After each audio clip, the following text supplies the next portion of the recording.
Today we were going to do something a bit spooky for the Halloween season, but we decided instead to... Wait, what's going on? No, no, stop!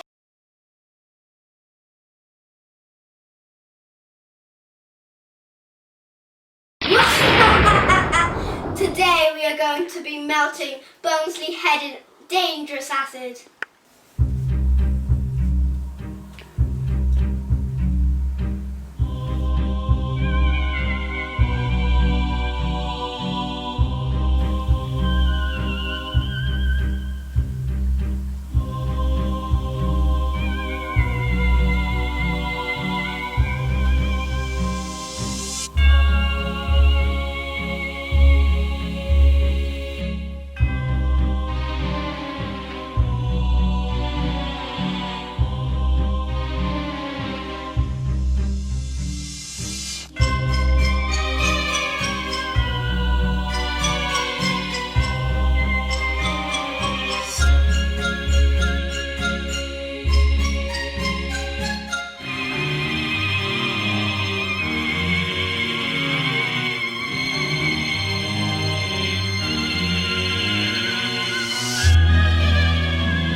Bonesley was actually polystyrene that was little bit of plastic with air in between, and this is acetone.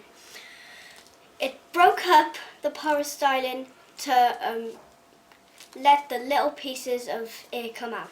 Share, like and subscribe. Alright, enough spotlight for you. Oh wait, on my lab.